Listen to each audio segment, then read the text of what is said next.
जन्म की दुश्मनी निकाल रही है, ऐसी छुई बनकर बैठी रहती है जैसे मेरे आने से पहले 8-10 नौकर चाकर आगे पीछे फिरते रहते थे।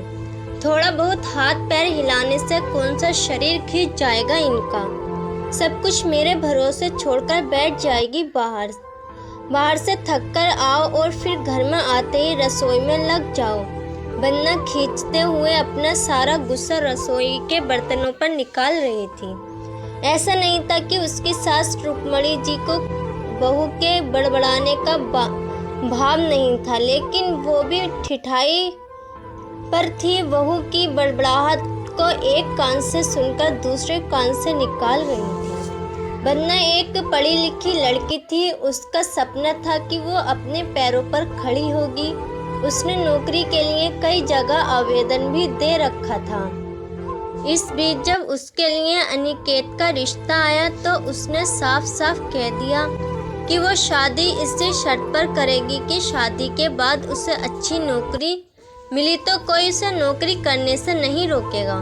आखिर इतना पढ़ने लिखने के बाद वो घर पर नहीं बैठ सकती।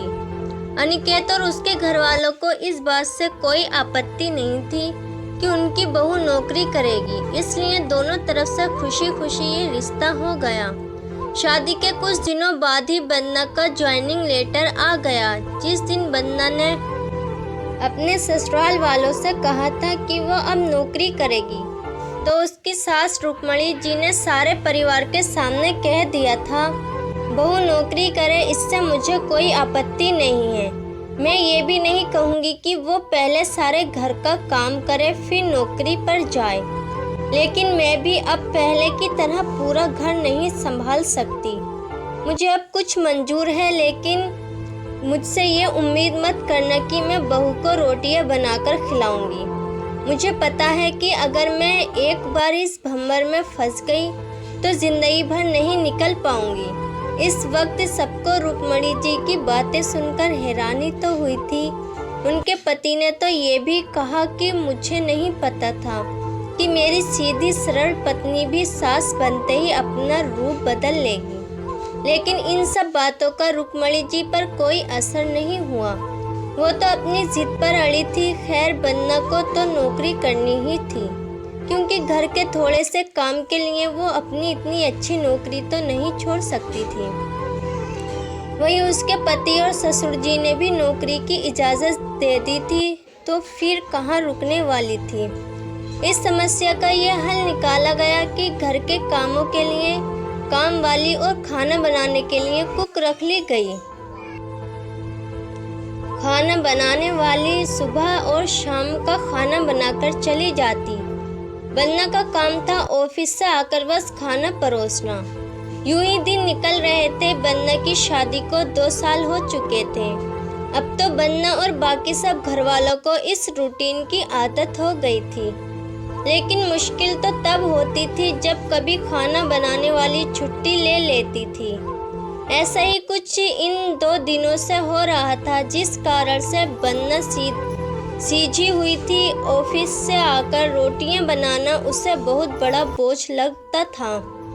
वैसे तो रुक्मणी जी इन दिनों में सब्जियां काटकर बना देती थी, लेकिन बहू के ऑफिस से आने के बाद रसोई में झांकती भी नहीं थी।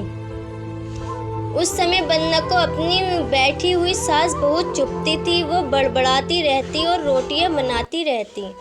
बाद में अपनी माँ से फ़ोन पर भर कर शिकायत करती, जिसके बाद उसे थोड़ा सा सुकून मिलता था। कुछ दिनों बाद बन्ना के भाई की शादी भी तय हो गई। बन्ना की होने वाली भाभी भी नौकरी पेशा थी।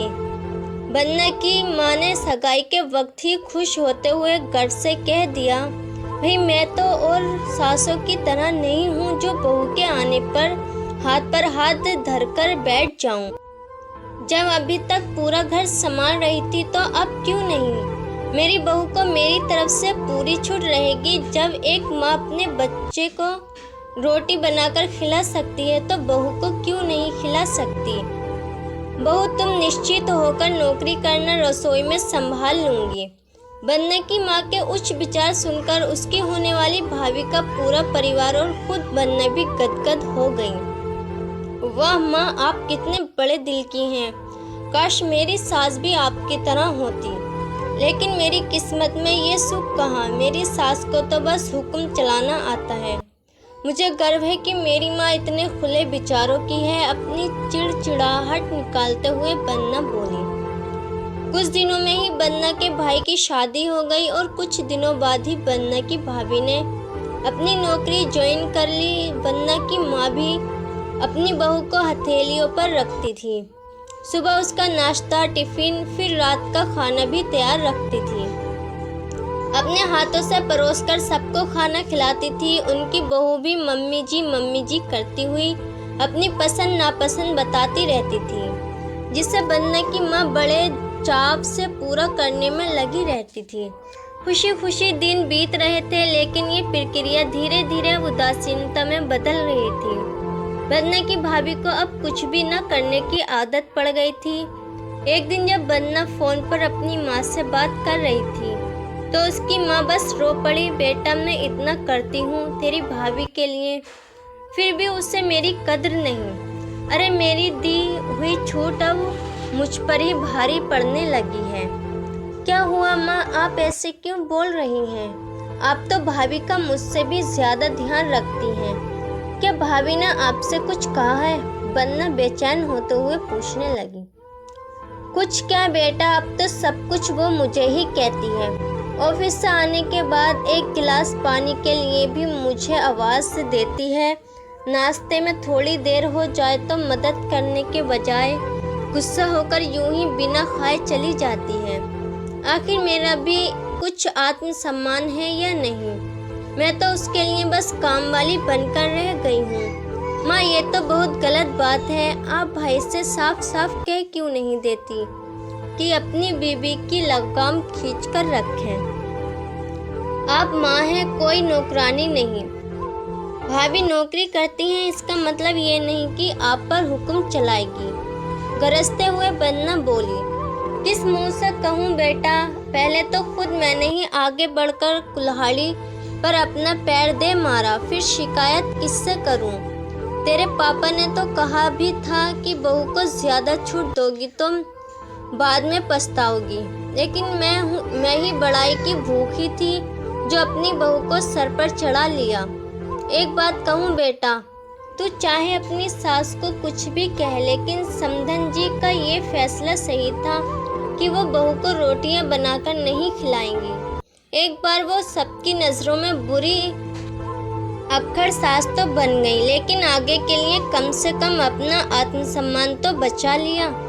अब ना तो तू उन्हें कोई ताना दे सकती है और ना ही कोई रिश्तेदार। काश मैंने भी शुरू से ही ये घर गृहस्थी की पूरी जिम्मेदारी अपने सिर पर लेने से इनकार कर दिया होता तो आज मेरा ये हाल न होता। माँ की बातें सुनकर बन्ना निशब्द हो गई। भारी मन से उसने फोन रख दिया। बाहर हॉल में आकर देखा तो सास ससुर आराम से बैठकर बातें कर रहे थे। सारी उम्र तो घर गृहस्थी में उलझी रही, अब अवकाश का वक्त आया है तो अपने शौक तो पूरे कर लूं। पता नहीं कब भगवान के घर से बुलावा आ जाए। बन्ना की सास मुस्कुराते हुए बोली। पता नहीं आज क्यों बन्ना अपनी सास की बातें सुनकर चिढ़ नहीं रही थी, बल्कि वो भी मुस्कुरा उठी। सही तो कह रही हैं मम्मी जी, एक गृहिणी को अपने लिए वक्त ही कम मिलता है। पहले अपने बच्चों को पाल पोस कर बड़ा करो, फिर कामकाजी बहू आ जाए तो उसे और उसके बच्चों को संभालो। काश मेरी माँ ने भी मेरी सास की तरह पहले ही कह दिया होता कि बहू को रोटियां बनाकर नहीं खिला सकती। दोस्तों, आपको ये कहानी कैसी लगी मुझे कमेंट्स में बताना। दोस्तों, आप मेरे चैनल पर नए हैं तो मेरे चैनल को सब्सक्राइब कर लें और वीडियो को लाइक कर दें।